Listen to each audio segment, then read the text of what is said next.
Animal Tales specializes in professional live educational animal programs for groups and organizations. They provide these programs through highly educated and experienced staff in a safe and effective learning environment that both engages and involves participants. Here to share more about these programs is lead naturalist John Hamm from Animal Tales with a few of his exotic animal friends. Good morning, John. Thank you so much for joining us. Good morning. Thank you for having us. I'm going to tell you right now, I could care less that you're here because there's the cutest kangaroo in your pouch. Oh, yeah, he's the in your best. purse pouch. And I'm already obsessed, and everybody on set is obsessed with him. Oh, yeah. So I'm kind of thrilled that he's here.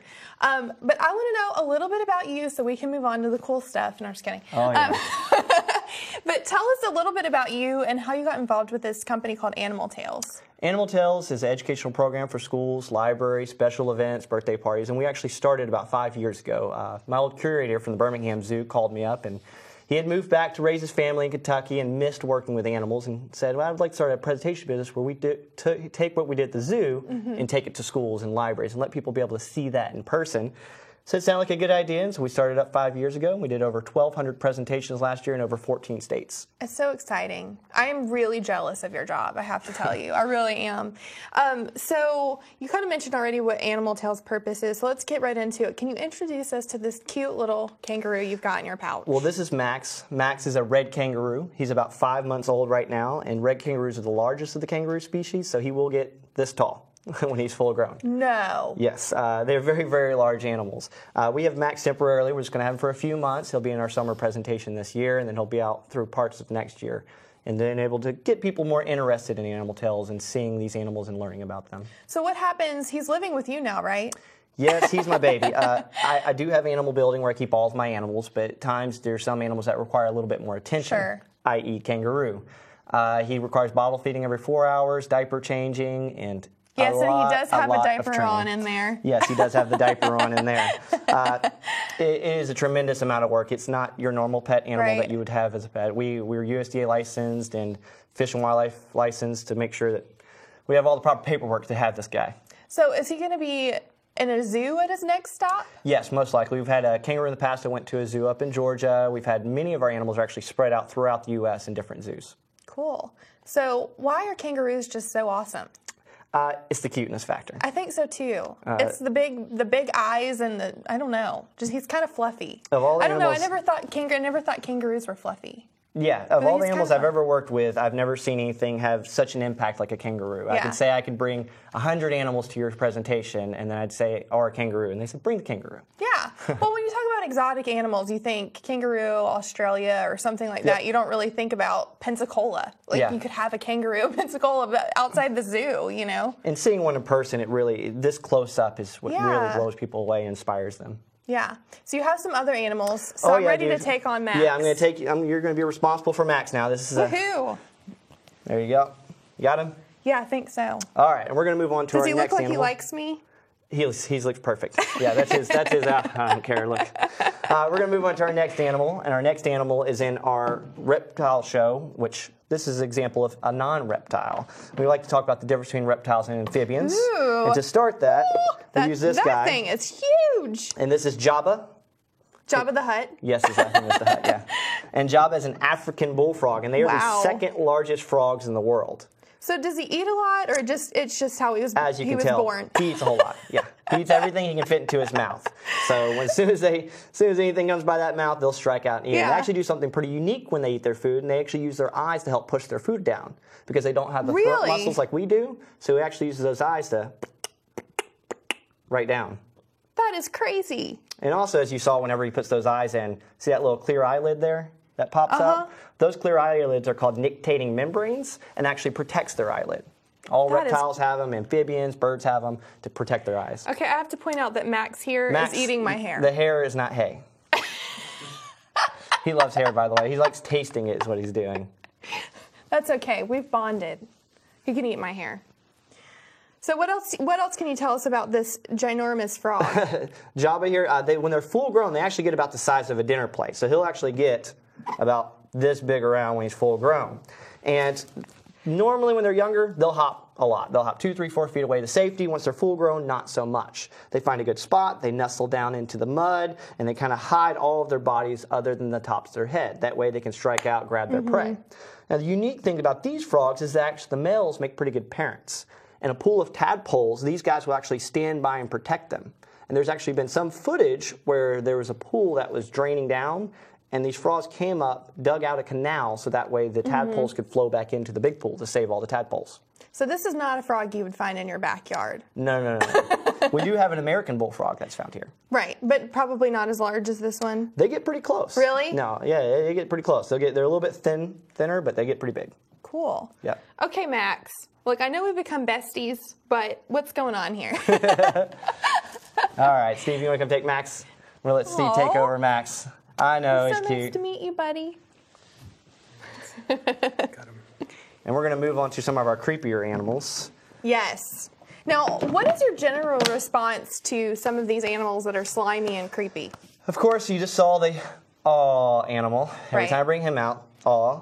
But we do have to have the other animals because they're very important. All these animals serve a purpose in the wild, and I like these other next animals we're going to bring out are my favorites because people are so scared of them, and they don't decide. They have no... You just like to see people get riled up and freaked. Yeah, I know. That's what this is about. And our first one is called a Brazilian salmon pink bird-eating tarantula. It eats birds? It does eat birds. It doesn't typically eat birds. They're seen eating birds, but most of the time they eat different bugs, which is great because people don't eat bugs, and so we need animals that eat bugs, and they do a great job at that. Now, all those hairs all around the body are sensors, so whenever animals run by or bugs run by, then it senses them and they can quickly run over, jump on top of them, where they have those big fangs down there on the bottom. This is something that I would see in my worst nightmare. Well, luckily enough for you, Arachnophobia. this animal's so fragile that if I were to drop him from right here, he would not survive. Really? Yes. Being an invertebrate, having exoskeleton, they're very, very fragile animals. Well, does he put himself at risk at all, like jumping or anything? No, these animals typically spend all their time on the ground, and although they do have fangs, that's not their major way to protect themselves. They actually use this area back here. Whenever something comes too close to them, they use Put it right in my face, John. We are not friends. They use these two back legs here to start flicking hairs off called urticating hairs. And those hairs get in the animal's eyes and their nose and their mouth and their skin. It itch real bad and irritation. Is this one still able to do that? Yes, at any time. So be prepared. Oh. No, I'm kidding. Yeah, he can do it, but he's trained. And everybody says, well, how do you train a tarantula? It's kind of a crazy idea. It's a little bit different. Like I said, those hairs are sensory, so they detect things. So what you do is you desensitize them. And so when I first get a tarantula, he's not this nice. He's throwing hairs at me. He might rear up and try to even bite me. So what I would do is I'd have him inside of his cage, and I'd have a glove on, and I'd walk him onto the glove and let him just sit there on the glove.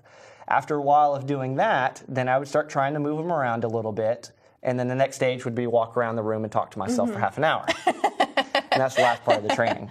Well, what's going on back here? I see there are two little spikes. I'm glad you asked about those. Those two pieces right back there are called spinnerets. That's actually where the silk comes out. So the silk is produced inside here, and they keep producing it just like our saliva. And if you touch right back here... Ooh, I'm backing up now, John. There you go. Don't mess with him when I'm that close. Let's see, there it is.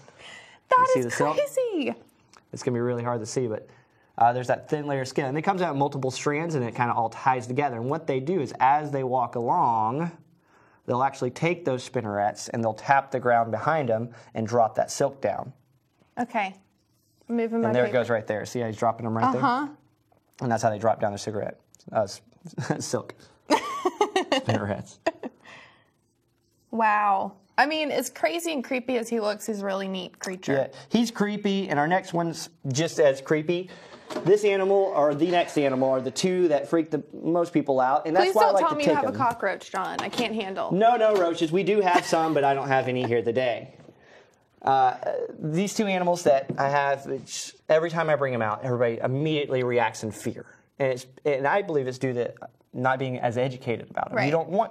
You see a kangaroo, I would love to read about a kangaroo and look about it. You see the tarantula, you're going, oh, I don't care too much about that. And that's where us coming doing these presentations, they see that and they find out that's so fragile it falls, then what's there to be afraid of? Right. And people lose that fear and start gaining respect for the animal. And the same thing with this next animal. Oh, I can deal with a snake. It is a snake. It's called a Brazilian rainbow boa. Now, it's weird because you have some a newspaper in there that has purple on it, and it seemed like he was reflecting off of it, like his skin or something. His Maybe it was skin just the just has the iridescence, and so the Yeah. lights react. The lights Now, he's reflect coiling off. around you, and I don't know how safe that is. All he's doing is just holding on. Okay. The snake doesn't want to fall off, so he holds on so that way he doesn't fall off Fair my enough. arm. I wouldn't want to fall And off either. Because he's a cold-blooded animal, he needs heat for energy. Right now, he's kind of cold. Being in this room, it's a little cold. With electronics, you need that. So for him, his body temperature has dropped. Well, my arm is nice and warm. So immediately he gets on my arm, he's actually gaining small amounts of energy from the heat that's coming off of my body. Wow. Yep, and if you want to go ahead and touch him right there. Oh, I want him on me. You want to go ahead and hold Yeah. him? Let's see how this works. We'll go ahead and see if he'll want to Coil. hang out with you. He's not trying to constrict you. I always say that during the show. You'll feel him kind of wrap around you. And like I said, he's just trying to hold on to you. Whenever you hold a snake, you just want to let him sit in your hand. So go ahead and stick your other hand out. There you go. You're not trying to restrain them. Whenever you're holding animals, you always want to make them feel comfortable. And so you just let them sit there, let them do their own thing. Wow. And obviously you feel he's not slimy. Yeah. Their scales are actually made of the same stuff as our fingernails. They're made of keratin. Huh. So what the snake feels like is kind of like a softer He fingernail. doesn't like me as much, John. Well, he's getting that warmth on me. There is a comfortability about them that where they get used to you holding them in. Like I So said, when he's holding them. in his natural environment, Mm-hmm. is he dangerous to a human being that might come upon him? A snake this size, no. This is a non-venomous snake, and if he were to bite you, he's going to leave a few little marks, and you wash it with soap and water. You're not having to go to the hospital from getting bit by this snake. Okay, that's good to know. Yes, very good to go. A lot of people have a misconception about snakes as far as your little milk snakes and Sure. corn snakes that you have. They're not dangerous. If they were to bite you, you can go wash your hands, soap and water. But if you were to be bitten by a snake that you thought was venomous, the best thing to do is have a set of car keys and a cell phone. Call the hospital, tell them you're on the way. Yeah. So how big will this one get? Or is he full grown? This is about full grown. Reptiles grow their entire lives. So as long as he Really? lives, he will keep growing. Yep. Turtles and snakes and lizards, they keep growing. But they do get to average sizes, and they'll stay around that size. So the Sure. average size for these guys is about 3 to 4 feet. But like I said, he'll keep growing his entire life, and they can live between 15 and 20 years. That's pretty incredible. So I know we're not able to show the bird that was here earlier. Maybe we might can be able bring to him get on. it. Yeah, Okay. we'll get Steve to bring him out. Maybe while Steve's bringing him on, tell us what kind of bird it is and his story. It's called a collared aracari, and it's in the toucan species. It's a very, very small species of bird. That's very, very colorful, obviously, with the toucans. Yeah. They have the very colorful beaks and the colorful It's bodies. definitely a bird I would imagine in some of cartoons and stuff, just because he's so colorful Yep. and seems to have a bit of a character. We found out a little bit earlier. Yeah. We like to have a diversity of animals. We want to bring animals that say, wow, that I've never seen that before. Our shows are for people 2 years old to 100 years old. We do groups of 50 to 1,000. I mean, it doesn't matter. Right. And everybody that comes always says the same thing. Wow, I was never seen that before. And that's what we want to do when we do our Right. presentations, is bring animals like that. Yeah. And Steve's got Sam right here right now. And yes, he is Sam the toucan. You had to do Sam the that. toucan. I'm gonna This let is him go pretty ahead and hold neat. him. His beak is so long. Yes. They will use that beak to sometimes pierce into the fruit. It's not as strong as like a woodpecker's beak, and they're not built for pecking into things. Sometimes they'll actually take over old woodpecker holes in trees, and that's where they'll have their babies at, is inside those All right, trees. I think we're going to have to hand him off to you, John, so he can get in the shot. All right, here you go. You want to come over here, Steve? Come stand Yeah, right. that would probably be better. Stand right there. All right. There you go. And that's Sam. You got a blueberry So for Sam? what were his noises he was just making? What's that about? Now, he doesn't repeat. That's just kind of his communication. He's just talking to us, saying, hey, what's going on? You're moving me here. Give me some attention. Ha, ha, ha. Look at me. I'm a show off. Now, Sam loves blueberries. And in the wild, they'll catch food, and they'll hold on to food and kind of toss it. So we're going to see if he can actually catch the blueberry. What? That is so cool. This is something we do during the shows. We actually have a kid volunteer get up there, or any volunteer get up there and actually toss them a blueberry to get more engaged in the programs. And in that way, the information that we say is attached to Right. that experience, and they're more likely to remember the information we say. Instead of saying, oh, I saw a cool bird today. Sure. I saw a cool bird, and I learned that he eats fruit and he spreads seeds for trees. That's so awesome. Well, we are down to just very few seconds here, but I wanted to make sure people knew if they were interested in having you come to their assisted living facilities or retirement facilities. You know, we are senior focused, so we think about that. How can they contact you? They contact us through animaleducation.com, is a little play on words there, Okay. or search Animal Tales Pensacola, Florida, and you should be able to find us, and then click onto the southeast. We have a northeast and a southeast, so click on the southeast, and all the tabs are there for programs and to read our bios and everything you need to know about Animal Tales. Awesome. Thank you so much for joining us. And what was the snake's name again? His name's Oz. Okay, Oz. Brazilian rainbow boa. Thanks for being so sweet. Thanks so much for coming on the show, guys. Thank you very much for having us. Appreciate it.